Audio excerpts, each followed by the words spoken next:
it's Tom here and welcome to a brand new Liverpool transfer news video where we will talk about Jude Bellingham, because the Bild newspaper is reporting that Liverpool have a very strong interest in Jude Bellingham, and we will want to sign him either this summer or in 2023 whenever Borussia Dortmund will let him go. Of course, there is a lot to talk about in today's video because Senegal beat Egypt in a penalty shootout again.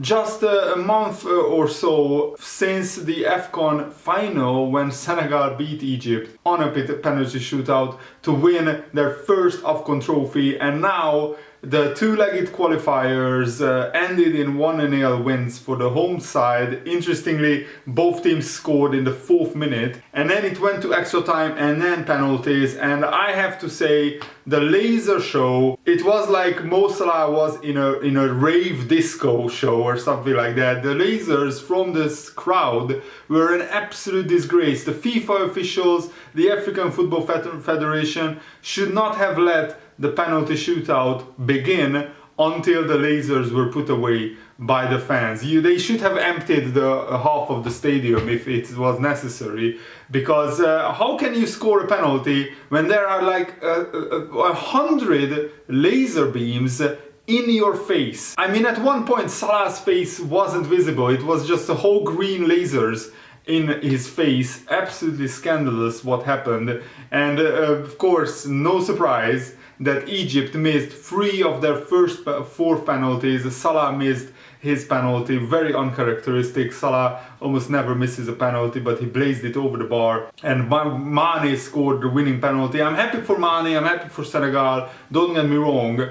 Overall, I think over the 2 legs, they were the better team. They deserved to go through. They had like 26 shots throughout the 120 minutes at home against Egypt, and Egypt only had like 4 or 5. Both teams could have won it in the end. Both teams had good chances, but Senegal, I think overall deserved it. They edged it, but the Senegal fans and also the Egypt fans in the home game, the Egypt fans used lasers. Maybe not as many as the Senegal fans, but I've never seen this many lasers in a football game. So what do you think about that? That's why I'm telling you this story. Let me know in the comments below. And many other Liverpool stories and football stories packed in this video. So if you enjoy these, leave a like and subscribe if you haven't already. So turn on the bell notification so you never miss the latest videos. And I couldn't finish the FIFA 22 Liverpool episode yesterday, but today it's definitely coming, so check back on my channel this evening.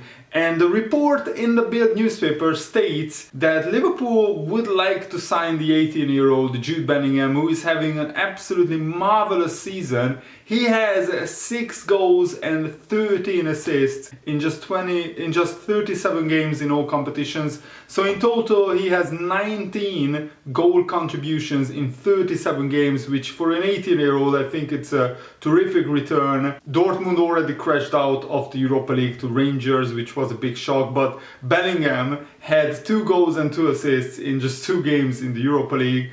In 6 games in the Champions League, he has 1 goal and 3 assists this season, and Dortmund will likely finish in the top 4. And the big question is, will Borussia Dortmund let both Bellingham and Erling Haaland leave in the same summer? That's why maybe the Bild newspaper is saying that maybe it's likely that Liverpool won't be able to sign him this summer, but we have to wait until next summer to sign Bellingham. And by that time, both Thiago and Henderson will be like 32, 33 years old. So Bellingham would be a perfect and a very ideal signing for Liverpool. Bellingham is a world-class talent. He has found the back of the net 10 times, and also he got 17 assists in his past 83 appearances for Borussia Dortmund. And even his England teammate Calvin Phillips said that he has not seen a youngster as talented as Bellingham. He said, I don't think I've seen a 17, 18-year-old as talented as what Bellingham is. I don't even think I am as talented as what he is, to be honest with you. He's a great player, a great lad as well, and he has got the world at his feet. Honestly, there are no words to describe how talented he is, and you can see throughout his career at Birmingham and then his move to Dortmund, which is a massive move for a kid so young. The way he has performed in certain games in the Champions League, for example, against Manchester City on the highest stage, is really remarkable. He's still a kid, he's like a teenager, and it was like he was ready to be there already for a kid so young at 17 years old. You look at him and you can't quite believe that he's just 17, 18 years old, because he's so big, so strong, and he's so very clever. He has a football brain of a 25-year-old midfielder, and also the way he conducts himself, the way he speaks in post-match interviews. I challenge you guys to watch some of the Bellingham's post-match interviews if you can. He's so well-spoken, he's clearly a well-educated man, and I'm really hoping that Liverpool can sign him. He had Steven Gerrard as his idol growing up, so I'm sure that he has a soft spot for Liverpool. And just like Jadon Sancho, I think Bellingham would want to come back to the Premier League, and it's vital that Liverpool get Bellingham, because he is the next big England midfielder, I'm pretty convinced. But the Bild newspaper is saying that Liverpool will face competition from Real Madrid for the signature of Bellingham, and also Paul Joyce, who is a northern correspondent for the Times and the Sunday Times newspaper, said that signing Bellingham is a complicated transfer because of the price. It's also complicated by the fact that it would seem Dortmund could lose Haaland this summer, so would they lose two key players in the same summer? There is no doubt that Liverpool is of interest to Bellingham, and also Bellingham interests Liverpool, and I think the price, the last figure I saw was quoted 75-80 million. That doesn't strike me as a transfer that Liverpool would do right now. Maybe we are looking to sign other players in the summer, but it all depends on the future of Salah, Mane and Firmino. If Liverpool sell one of their front three for a big amount of money, we could reinvest that money and maybe sign Jude Bellingham.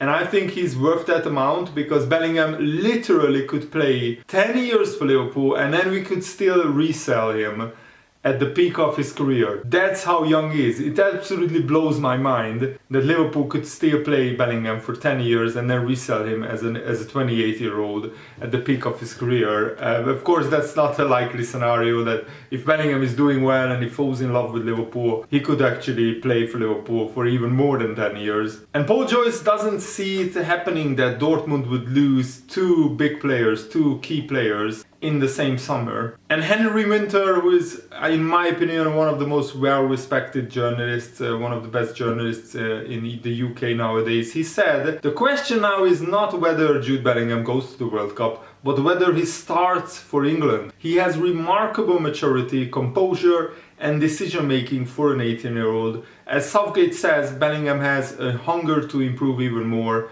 and he has good people around him, his family, and also his agent and everybody else. And Gary Lineker just replied to this, if you are good enough, you are old enough. He is. So Bellingham should start for England at the World Cup, in my opinion, and just unleash him on the world and see what he can do, because he thrives under pressure. He played many big games for Borussia Dortmund, and he always stood out as one of the best midfielders at Dortmund. Even though he's only 18 years old, as I said, he was sometimes Dortmund's best player in the absence of Erling Haaland. And Owen Hargreaves said that Bellingham is a special talent. He's probably one of my favorite players in all of Europe to watch. 18 years old, it's not normal how consistent he is. He's a leader in terms of goals and assists. He offers so much. If I was any of the top 4 teams in the Premier League, I would be getting the checkbook out and signing a check. He's just too good to pass up. He's the real deal. The big problem is what kind of transfer fee would Dortmund ask for Bellingham, and whether Liverpool would be willing to pay that or not. And also his manager, Gareth Southgate, has urged Bellingham to take the next step in his career and to leave Dortmund sooner or later. He said the league is definitely a brilliant league, Bundesliga, for young players and coaches to develop, but of course the standard of the Premier League is undoubtedly higher, and I think we see that in the European competitions. Our top teams are going to right at the end of the Champions League every year. The financial power of our league is blowing everyone else out of the water. So our big teams are going to be the main players in those competitions, as they have been in the last years, really. So if you can read between the lines, that hints from Southgate to Bellingham that he should move to the Premier League, and he should move to a club like Liverpool, Man City or Chelsea, who are going to the latter stages of the Champions League and who are consistently fighting for the Premier League title. In the case of Chelsea, right now they are not fighting for the Premier League title, but maybe next year with the new owner they will, who knows. But definitely, and I think Man City don't really need Bellingham right now. They just spent 100 million on Grealish, so I doubt Man City would sign another midfielder. I think they will sign a striker. I don't think Bellingham would want to go to Man United, which are in turmoil. They won't finish in the top 4 most likely. So that leaves Liverpool and Chelsea. And Chelsea, there are a lot of uncertainty around Chelsea at the moment, and that leaves Liverpool, I think, as the best and biggest candidate to sign Bellingham. And Dortmund have played a 3-4-3 system where Bellingham has been one of the double pivots. 4-3-3 formation where he plays as one of the 8s, and the diamond formation, that was the third formation that Dortmund played sometimes, where Bellingham has played on the outside of a diamond. He has different tactical challenges to deal with. The team have been a bit inconsistent, Dortmund. Sometimes they win 6-0 and sometimes they lose at home to Rangers 4-2. And Gareth Southgate gave the biggest praise to Bellingham. He said that Bellingham is very coachable. He wants to learn, he wants to improve, and he's highly motivated. And I think learning under Jurgen Klopp for the next 2 or 3 years could be perfect for Bellingham's career. And the Times newspaper is reporting that the Premier League clubs are set to make a U-turn tomorrow and agree to 5 substitutions per team being permitted from next season. Finally, the Premier League has seen the light, and we will introduce the 5 substitutes rule, just like every other major league. I think in the Bundesliga, La Liga, Serie A, the French league, there are 5 substitutions pretty much everywhere. And I think that's the way forward, because players need to get more rest, and you can rotate more and give more players playing time by using 5 substitutions. And it doesn't just benefit the big clubs. There is an argument that it benefits the small clubs even more, just because the small clubs have smaller squads, so there is more risk of injury harming them even more, because at bigger clubs you have pretty much 2 players of almost the same quality for every position. But for example, at the Burnley, they have maybe 14, 15 very good players, and the rest are a level below. So if you only have 3 substitutions and the players are tiring and you would want to make more than 3 substitutions, you can't, and that increases the risk of injury. And if you get injuries at a smaller club, the player coming in will most likely be nowhere near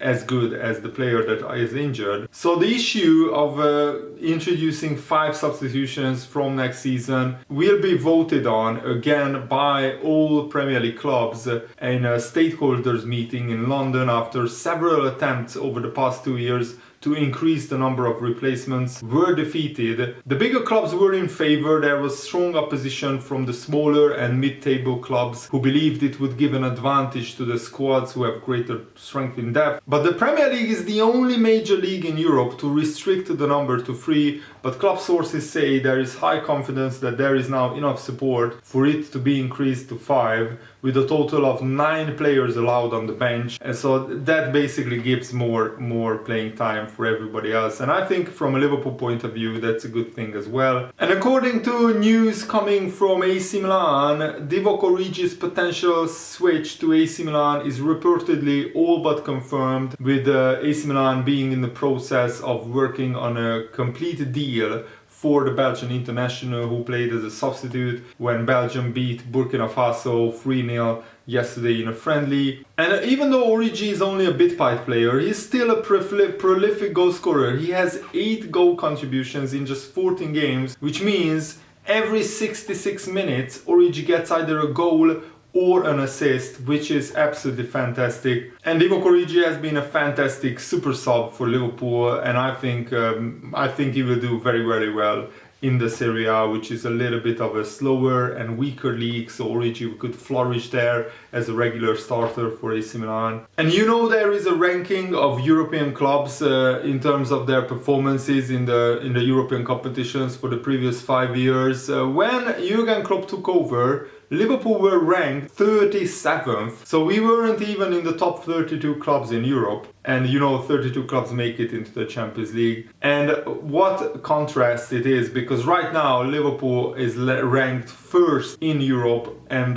from going 37th to first is an absolutely incredible achievement from Jurgen Klopp and this Liverpool team. So congratulations to Liverpool and to Jurgen Klopp for their magnificent success. I mean, we have done 2 Champions League finals, we won the Champions League once, and also we have done a Europa League final as well. So 3 European finals for Jurgen Klopp in such a short space of time is absolutely amazing. And Liverpool were behind teams like Espanyol, Everton, Lyon, Monaco, Schalke, Lazio, Borussia Mönchengladbach, Athletic Bilbao, Fiorentina, Zenit St. Petersburg, I mean Villarreal, Celta Vigo, Wolfsburg. These are Porto, Benfica. These are the teams that Liverpool were behind when Jurgen Klopp took over. And now Liverpool are first, Man City are second, Bayern Munich are third, and Chelsea are fourth, and Real Madrid are only fifth, and Barcelona sixth. So it's absolutely incredible what Liverpool have done. And I also want to read to you guys the Spirit of Shankly's statement to the FA's response of, you know, no trains going to London during the Easter holidays, when there is an FA Cup semi-final, and also from Manchester and from Liverpool, no trains are going to London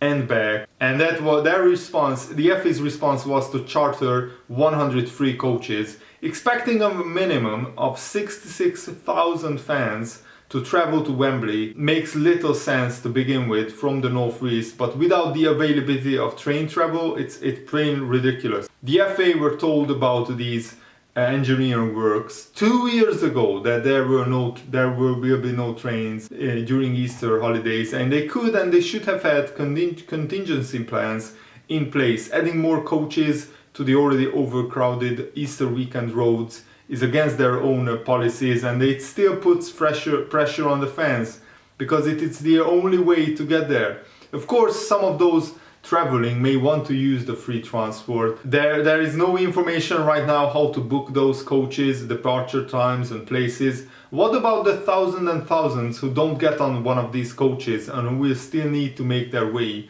to London? The FA are not going to change the date or the venue for this game, but we urge they think about future fixtures, such as playing semi-finals at neutral grounds that aren't Wembley, and checking the national travel itineraries. Their decision is purely financial and an insult to both sets of supporters, who are nothing more than an afterthought. Unless fans begin to be put at the forefront of the National Association's planning, FA will stand for more than Football Association, and it won't be sweet. They mean they are doing FA, which means fuck all basically in English. So that's a really brilliant statement from Spirit of Shankly, probably the biggest Liverpool supporters group there is, and good on them for shaming the FA and showing their true colors. Money is all that matters to them. The fans are just nothing more than an afterthought. So well said, Spirit of Shankly, and that concludes today's first video. Remember, a new career mode episode is coming later today as well. Thanks for watching. See you later, guys. Goodbye.